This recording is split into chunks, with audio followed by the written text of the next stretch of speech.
I want to talk about the happiest period of my life. So currently, I'm really stressed. I'm not happy. I would argue I'm a shell of the person I want to be.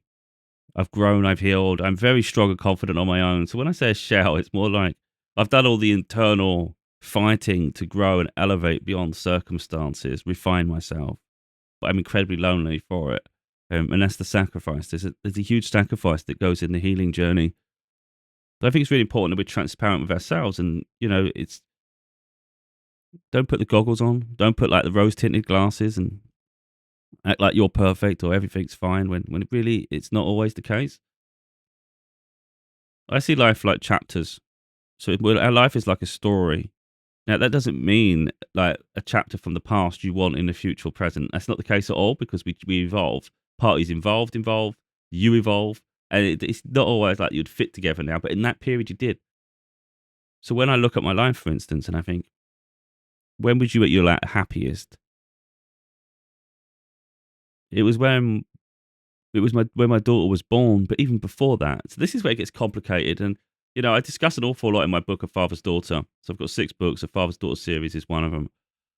This goes through the family court, the separation, the anxiety, the depression, dealing with the loss, like the separation from my daughter, and having to go through the family court, the battles involved in that, the false accusations against me, allegations. That was like my lowest, and I've been climbing beyond it ever since. But it's been an incredibly lonely journey, and I've had to do so much on my own. It's absolutely wild. Um, but because I'm strong, a lot of people expect a lot of me, as did my ex-partner. Now, this isn't a dig at her, and this isn't me trying to talk about that because no matter the heartache and trauma she's put me through, if we rewind a few years before, that was my happiest moment. And that's why it hurt so much and literally tore me apart. It literally broke me to pieces. I've become a shell of who I was. I was very vulnerable when the separation occurred because I had the life of my dreams to an extent. Now, things are always going to be missing. Money was the biggest crux to our life. It was hard. Poverty isn't easy to cope with for sure. But for me, it's like that's the one thing that could be solved in time. You never know. But I had everything else, and I recognized that I was in love. Like I was genuinely in love. Like I always said, they were my queen, and I genuinely felt it. That's the thing. I wouldn't make a statement like that if I didn't. I would have married them. I literally would have married them, and I was prepared for that. Unfortunately, they weren't ready for that, and I don't think they saw that in me. Um, yeah, I'm not here to paint myself as perfect. Believe me, we all have our issues.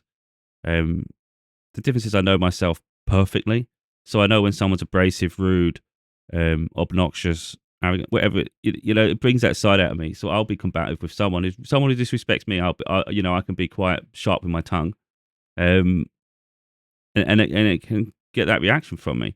But if you're kind-hearted, you're fair, you're supportive, you're loyal, you'll get all that to me from me in space because that's my essence, that's my core. I'm ready to give that to someone. When you disrespect me, you get the lion, you get something else. So when I look back at my life, for instance, it's like that was my happy period before they caused so much trauma in my life. My happiness was them. The thing I was recognizing within that relationship, though, was that they was always moving the bar for their expectations. It was almost like no one could ever be enough, and I never understood that. It's like I don't know what you're seeking. I don't know what you're looking for because I know I ticked an awful lot of the boxes. I'm supportive, I'm loyal, I'm intelligent, I can be really funny, I can be charming. I had a lot of qualities that they would, I know they seek. I don't know a lot of people would seek, but the one thing I was missing was money, and it was like, some people they just can't help but keep looking over instead of investing. All I was thinking was, why don't still? It was frustrating for me because I just couldn't make them happy in the end, and I was just looking, thinking, I don't know what it takes to make you happy. I don't know what you want.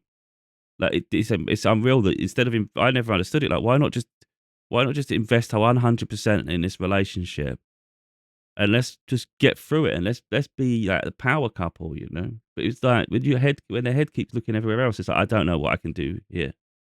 If you're not in it, you're not in it.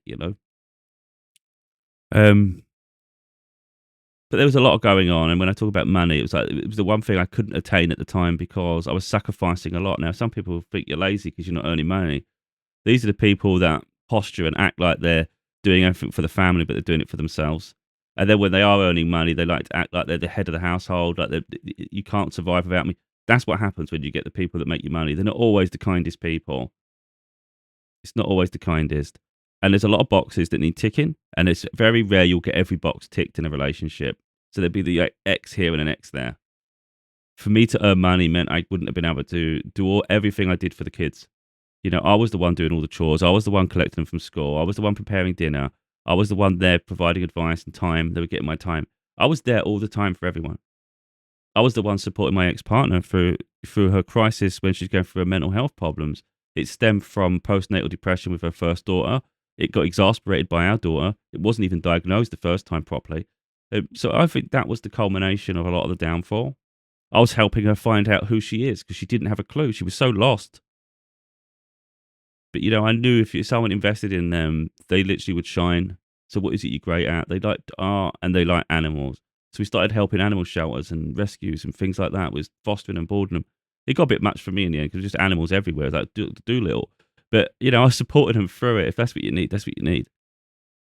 And that's what I'm like with someone, you know, if I can invest in you, I will. But it was like I say, I did everything else. We just struggled for money, but I was always like, money. I mean, I minded money will come later. Don't worry about it. Like we'll figure it out. You know, the kids get older, we get more time. We can then start doing that. So yeah, people can judge me any way they want. But in my opinion, it was just there was no other alternative. You read my story, I think you'll understand the depths of how mental health wise it was difficult, and I did the best I could with what hand I was dealt. You know what I'm saying? When someone looks elsewhere, it's really hard, isn't it? Because you're just looking thinking, this is just a train wreck, and I don't understand why it has to be a train wreck. But then I guess some people just fall out of love with people, and they fell out of mid with. Maybe they just fell out of love with me before I fell out of love with them. That's the thing, isn't it? Yeah, sometimes you have to just take the hit. Um, but like I say, I see life as chapters, and I'm not someone that looks at chapters and just has spite in them. You know, there was certain, if you go through chapters, yeah, the family court, that was a harsh period. After family court was incredibly spiteful between us, and it's only got worse over time. It's sort of eased now because we don't really talk. Made life a lot easier. But if you go back before family court, there was the relationship was in declines. It was frustrating. It was confusing. I didn't have a clue what was going on. I'm trying to put the pieces together, but your sort of heart's getting in the way of your intuition. So you have your instincts, but you're dismissing your instincts because you love them that much. You're trying to give them every chance. You know, you convince yourself, of course. But you go further back. We got my daughter's born. You know, the happiest moment of my life. But like my ex-partner, she always felt I stayed for our daughter, but it wasn't that I stayed for our daughter. It's just like if she was thinking about going for an abortion, and it was if you abort her, then I have to leave. I can't live. It was like I'd be living with a nightmare, recurring nightmare over and over again of what was lost. It was like, but I supported them through it. So it's like there was always going to be a conflicting time where, yeah, you stayed because we had our daughter. Well, you can see it how you want. It was like I didn't leave because we had our daughter. But it's like you can look at it whatever you wait. You know, it's like people don't realize that you make a decision, it affects both parties. I'll support you with your decision, but I know the limit, and I know I can't look at this stay in this situation knowing we exterminated our daughter. Like I can't do that. What am I building towards? So I'm living a nightmare of what if. So yeah, there's trauma attached to that. So what she doesn't maybe comprehend is that I was deeply in love with her before our daughter was born. That's the part she just never looked at and understood that. Our relationship, it's I liked her years before that. We was at work, and I was obsessed with him. Like I was finding every excuse to spend time with him at work, even when I was not even supposed to be around there. I should say enough. And they were on my mind a lot after we left that job. We went our own way. There's sort of nuances, of course. And they were always on my mind. No matter who I talked to and met along the way, they were the one. They were always the one. And then I eventually found them on Facebook and connected that way, and they were my queen. So, like, yeah, there's bad moments happened later, and they created my worst nightmare, my worst trauma. Um, and the separation from my daughter, like, the distance is ridiculous, and it's been like this for years, and it's like, that's hard for me to live with, you know? because I had everything I dreamed of. And okay, the money was missing, but I'm not someone who gives a shit about money. But other people do, unfortunately, and that's really the downfall. But yeah, like I say, I'm not going to sit there and taint the best part of my life with the worst nightmare, because there were different periods, different versions of us that existed in different times. And the reason I talk about this is I want people to realize that you don't have to sort of like burn your whole history, and if you thinking about a certain moment makes someone else insecure, let's say you're in a new relationship and you can't, and people want you to eradicate your past, I won't do that. And I wouldn't ask someone else to do that for me. If I had a good experience in my life, then I'm going to cherish that good experience. If me thinking about it or ever talking about it makes someone insecure, then that's not for me. That's for them to process, not me. That was my moment of happiness. I hope to God I have better moments in future, and I can look at that and go, that was a nice moment, and that was like that led me to where I'm going. And I meet someone where I'm not a burden, because I feel like that sometimes. I feel like I'm in the way sometimes with some people. Like, as much as I like respect him, like with a lot of admiration, sometimes I feel I'm in the way. So that's why I try to stay away, like a distance from people, because I don't know. We carry trauma when we interpret things. Of course, I want to read a little bit from my book, A Father's Daughter, because hopefully it helps people process hurt, pain, suffering. No way me talking about this is me wishing for the past to come back. That is history. It can't be rewritten, and it can't be brought forward. Different versions of us exist in the present, and we just wouldn't match now. I've healed beyond it. I've elevated. I've been more ambitious. I'm building towards the money, um, but it's not the be all and end all for my life at all. It's just a culmination, really, of what I'm creating, really, and what I'm building towards. I've invested in myself. So all that time I invested in them, trying to help them through a crisis and heal. Going through family court, a switch just flipped, and then my focus was entirely on my daughter. Like, that was it. Now we're going to war because I have to. Um, that's literally what happened. And then maybe a few years later, I'm looking at my daughter grow, and I'm thinking, okay, she's going to have her life to live someday, and I need to be really focused on mine as well, because I don't want her to feel like she has to hold herself up to support me in some way, or I'm living vicariously through them. I don't want anything weird like that. I just want to. So I recognize that I'm responsible for my life and my daughter's responsible for hers. Like, I'll support her through it, but I just took a bit more of a step back slightly, recognizing that we all have ourselves. When you give all of yourself to someone, they have you and them. And who do you have? You have nothing. So, like, literally, I am responsible for my own fulfillment, my own growth, my healing, and the life I can expect to live. But it's up to me to build it in the same way everybody else has to build theirs. You can be a support for them, but you can't do it for them. And that's sort of like where I just started changing a little bit. Um, So again, I don't want people to interpret this chapter like I want my ex back. I don't. I do just appreciate the fact that when we were together, at the present day, in certain periods, very certain pockets. I'm not talking about every day, because some days were stressful as hell and they were miserable. And I'm sure they can attest to that. But there were days when I was so proud to have them as my partner. Um, yeah, and I felt on top of the world. I felt 10 feet tall. It was like, this is my person. And this is the person I'm going to marry, and I felt confident in that. Of course, life takes a turn, of course. Anyway, we'll read this. It's chapter 14, Cassie, from my book, A Father's Daughter. Bear in mind, this is like, I wrote this, well, I didn't write this part, but I'm reflecting upon, and it was halfway through family court, really, looking at it as we transcend deep into it, looking at her before I sort of like go to war with her, pretty much. That's what it was, like in the middle of it. But at the beginning of family court, I was still struggling. I'm trying to get justice for my daughter, so I'm looking after her. I'm trying to get, like, I know she's suffering, so I'm trying to stop the suffering. I'm trying to make my ex see sense. I'm still trying to be fair. And in the end, it was like a flip switch, and I realised the suffering she'd caused to our daughter was like, that was deplorable. And that's when I just started saying, right, hell for leather now, we're at war. But this chapter more is about seeing her how I want her to be, sort of like how she was. I saw the vulnerabilities before we go to war. So chapter 14, Cassie. Nothing made sense anymore. My mind was torn and confused. One moment I hated Cassie for all the pain and suffering Jessie and I endured. The next I missed her profoundly. Our life together meant the world to me. I was often blaming those around Cassie for manipulating and guiding her negatively. It couldn't be her fault. She wouldn't do this willingly. I couldn't fathom that Cassie would have decided those actions herself. She has been challenging and disrupting, though I needed to step back and rekindle those positive feelings and memories we once shared. I often try to remember the good times we had together, so I don't lose focus on what she meant to me. After all, this is a person I felt I would one day marry. She can't be that bad if I loved her so dearly. When the reality of the situation kicked in, there was an overwhelming feeling of hate, especially when I thought about Jessie and her torment of separation. The audacity was astonishing. How on earth did Cassie feel her actions were justifiable? Beggars belief. She's selfish and has no compassion, which doesn't help. I want to forgive, move forward, but she makes it hard. Sadly, hate consumes us both at this moment in time. While this continues, neither of us can find happiness. The confusion, though, is that she hasn't always been this way. I firmly believe that someone or a group of people have been negative influences to manipulate her behaviour. She never takes responsibility for her actions, so all someone had to do was make her feel like a victim somehow, and boom, off she goes.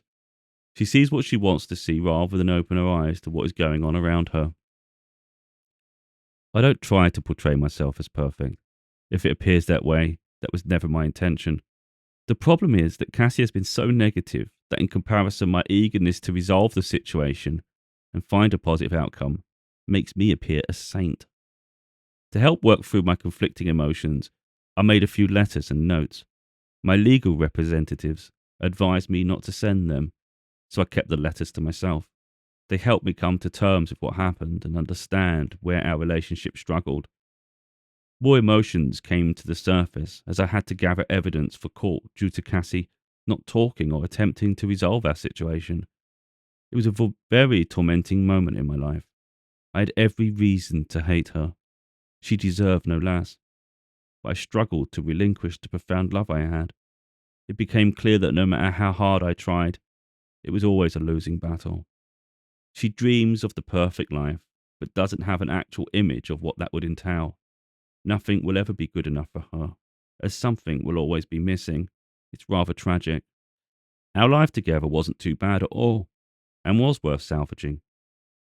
I know deep down she loved me, as much as I did her. I put my life on hold to try to make hers the best it could. When our relationship started, she struggled to cope with her life. There was no feeling of accomplishment or ambition. She didn't have any hobbies or interests. She consumed alcohol when Emma was away with her dad. That was the extent of her life. Cassie was at rock bottom in a state of despair. During our relationship, I helped encourage Cassie to figure out what she truly enjoys, what she wants out of her life. It became clear that animals gave her a sense of joy and pride. She liked to help them, and they provided unconditional love, something she often struggled with from her family. My career and job prospects were on hold while I focused on helping Cassie live her dreams. For now, the focus was on her. Then I could get back to focusing on myself. I already had various skills across a wide range of sectors and plenty of hobbies. In 2014, we supported local dog rescues by fostering dogs in our home and helping to find permanent homes for more than 30 dogs. Most came from either poor living conditions or abuse. Each exhibited unique behavioural traits from whatever negative situation they had fled. Cassie created posters for social media campaigns. I helped and advised when needed, made myself available to collect and deliver the animals, and attend vet appointments. Together, we were a good team. We adopted a Staffy Cross from a local foster of the RSPCA. Witnessing their efforts for animals made us want to help too. Cassie is obsessed with all animals, particularly dogs and rabbits. Although we don't share the same training methods, there's a new fashion of creating dogs to calm them and promote positive behaviour. However, I prefer them to be free to roam as they were when I was a child. Being in charge gave Cassie a sense of accomplishment, so I left the training and behavioural issues to her. We didn't always agree. However, she had the final say. Typically, people with a fondness for animals and a deep connection to care for them aren't nasty. They are usually some of the nicest, warmest, and most compassionate. Cassie's compassion seems specific only to animals. She, however, struggles to limit the animals in her life, never content, always wanting more and more. Eventually, we expanded to walking dogs while the children were at school. We travelled throughout local locations in fields, woodlands, parks, and the beach in all weather conditions. Cassie enjoyed this more than me, though I did it for her. Over time, I became frustrated. I craved a career but always needed to drive her everywhere and take the kids to and from school. Cassie also had random days of low mood when she needed support. I couldn't commit to applying for jobs, let alone be hired. I was happy that she had found something she enjoyed, but I felt trapped. Perhaps she picked up on those vibes and felt frustrated herself, or she possibly became overconfident and dismissed all my sacrifices and efforts. There's no way to know for sure. Only she knows the reasons for her actions. Either way, there was no need to do what she did. I've never hurt her. It certainly didn't need to come to this. I'm sure she will have regrets one day. I know I do. We had a better life than she appreciated at the time. She isn't so much a people person. She could be shy and reclusive and only comfortable with familiar people and surroundings. She has personal issues to overcome, from mental health to her family. Deep down, she means well, but gets herself into situations that can spiral out of control. I found her vulnerability endearing. I just wanted her to be happy. We had a problem from 2014 for 2 years, whereby someone disrupted our life, causing Cassie to feel insecure about herself and portray me in an unfavourable view. It was difficult for her to endure, and she only told me small fragments of what happened. I always comforted her and forgave her for any indiscretions. She battled her demons and didn't need me piling on too. It's a joy to be around her when she's happy and content with life. Though fleeting and relatively rare, moments are specks of life worth cherishing. My world came alive when she was smiling. For all my efforts, I couldn't maintain the happiness in her life. Nothing was ever simple, and I often struggled to understand why there was such sadness. We had a fantastic family, children who adored us as we did them, many pets, including dogs we had adopted. Life was good. I will never understand. From her perspective, there must be reasons. As with all breakups, there's his view, her view, and the truth is somewhere in between. I can only portray my feelings and thoughts on everything that happened. I can't speak on her behalf for what she felt. Maybe her views contradict mine. We all see things differently. The past, however, is confined permanently to history. There is no point in continuing to obsess about it. The present and future are all that matter now. Cassie is the mother of my child, so regardless of my personal views or feelings, I will always be respectful and mindful of that. I fell in love with her a few years before our relationship began. We met at a local cash and carry. It was my first day returning for a second stint after leaving a warehouse job further away. We were introduced to work together. I was rude and ignorant, as I didn't want to be there. It wasn't personal, only a consequence of my mood and lack of enthusiasm towards the surroundings. It was a step back in my career from the job I'd previously worked.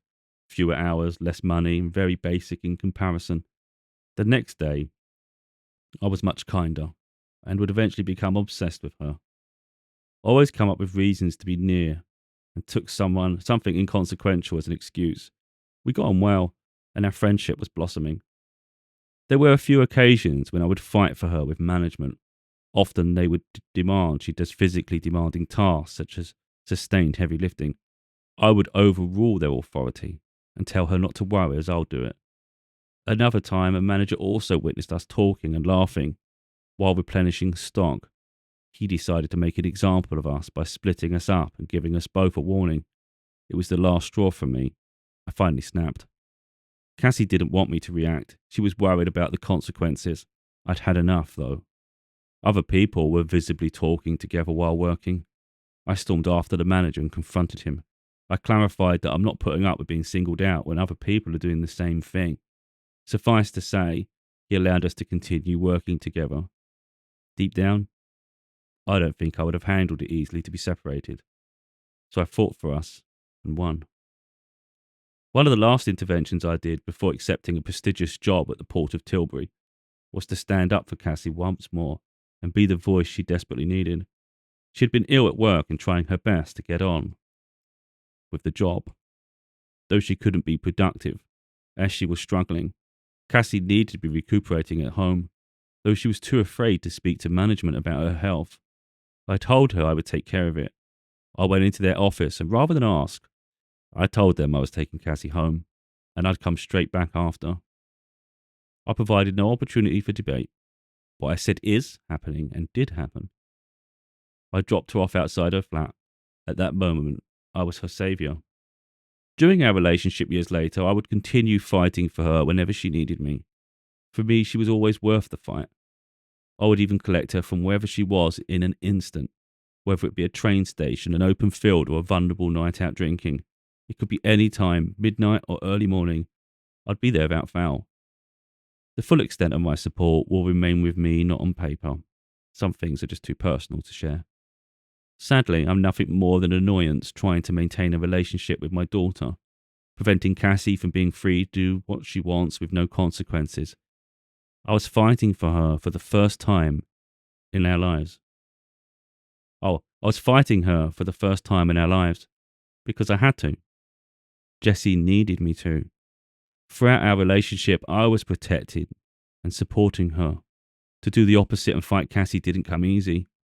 It went against everything I had done before and was one of the hardest things I've ever had to do. It was either fight or disappear from Jessie's life forever.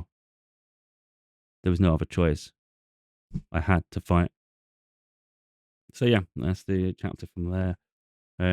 It's an emotional roller coaster, because you do recount and recollect the beautiful moments, the vulnerable moments. But at the epicenter of all this is our daughter, and she can't fight for herself. So although one party's vulnerable and they make unpredictable and wild decisions that affect everybody, I had to stop focusing on that and say, look, my daughter needs me to fight for her. So that's what I'll be doing. And that was the focus after, of course. But it doesn't change the past and how you feel about people, But life hasn't really been exciting since. There's been a lot of growth, and I think the healing journey is painful at times, and it can be lonely, and I think you need it too, though. It's the only way to reset, But yeah, it wasn't a perfect relationship, though. It wasn't like every day was happy. I'm not putting a wall over my eyes here and saying, it was exhausting. It was exhausting, but the pockets of windows when it was great, it was amazing. But at least for me. And I was striving to get that again somewhere. It'd be nice to be in a relationship where someone truly appreciates you. They respect what you do, and you're building. I want a relation. I will only accept a relationship where you're building together. That's so important. Communication's vital. You learn all these things, but I can't. It's too exhausting when you're fighting in different directions and one's confused, going all over the place. It's like, it doesn't make sense. You've got to have a goal, and you've got to believe in each other, trust each other, and then you can move mountains, But the process to get there is quite long, and there will be moments when you have flashbacks of the past and think, "Oh, I missed that."